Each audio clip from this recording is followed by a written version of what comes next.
Faisal Salum Feitoto, mtoto kutoka visiwa vya Malashi ya karafuu kule Zanzibari.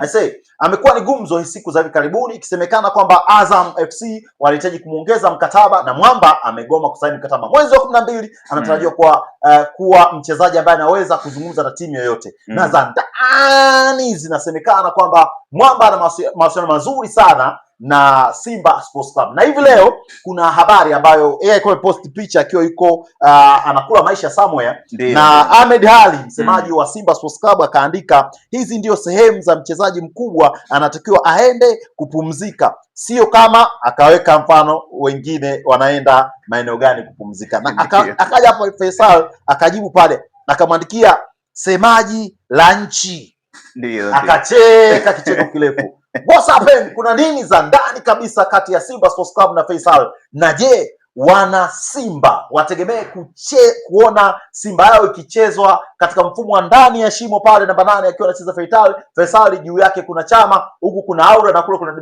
Basegay, wakati wanasema mbele pale kuna Mwamba kutoka South Africa anakuja. Hichi tukitarajie? Tetesi za usajili zimekuwa zikiongea kuhusiana na Faisal Salum Feitoto. Sote tunamjua ni kiungo mshambuliaji, lakini ni kiungo ambaye misimu miwili iliyopita au mmoja amekuwa akihusishwa sana na vilabu vya Kariakoo, lakini mara nyingi sana headline zinagonga sana kwa upande wa Simba. Na ukirejea baada ya msimu huu kuisha, kumekuwa na fununu nyingi sana kwamba huenda Faisal akaenda Simba. Lakini ukija kwenye uhalisia wa mkataba wake pale Azam, mkataba wake unaisha 2027 na kuna uwezekano ukaisha akiwa na miaka 29. Lakini za ndani zaidi zinasema kuvunja ule mkataba wake ni kunahitaji uvumilivu kidogo na kunahitaji pia muda.